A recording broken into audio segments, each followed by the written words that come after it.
ဒီဗီဒီယိုမှာမီနူးစီမံခန့်ခွဲမှုတွေကမီနူးကော်ပီကူရဲလို့ဆောင်ချက်ကိုပြသပေးသွားမှာဖြစ်ပါတယ်။ဆိုင်တစ်ဆိုင်ကနေတခြားဆိုင်တွေကိုမီနူးဘယ်လိုကူးယူရမလဲဆိုတာနဲ့မီနူးကော်ပီကူးယူတဲ့အခြေအနေခြေရာခံနည်းကိုသင်အနေနဲ့လေ့လာရမှာဖြစ်ပါတယ်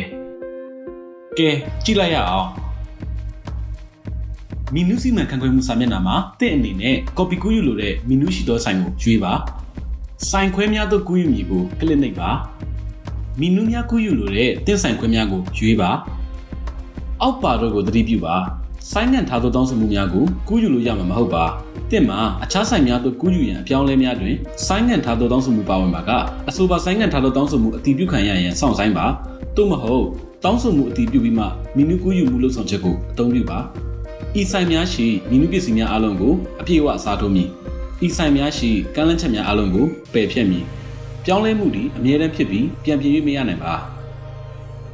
ဆိုင်များကိုရွေးပြီးနောက်တင်သွင်းမည်ကိုကလစ်နှိပ်ပါတတိပေးချက်စာတို့ကိုသေချာစွာဖတ်ပါအတည်ပြုရန်မီနူးကူးယူမည်ကိုကလစ်နှိပ်ပါ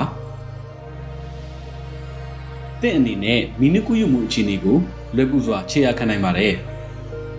မီနူးကူးယူမှုလုပ်ဆောင်ချက်မှတ်တမ်းအပိုင်းမှာဆိုင်ခွဲတစ်ခုချင်းအတွက်မီနူးကူးယူမှုအခြေအနေအသေးစိတ်ကိုစစ်ဆေးပါအခုဆိုရင်ဒီဆိုင်များအလုံးဟာမီနူးတစ်ခုတည်းကိုမျှဝေအသုံးပြုနေတာဖြစ်သွားပါပြီကြည့်ရှုပေးတဲ့အတွက်ကျေးဇူးတင်ပါတယ်ကျွန်တော်တို့နဲ့အတူလက်တွဲထားတဲ့သင်ရဲ့ခရီးစဉ်မှာပျော်ရွှင်ပါစေ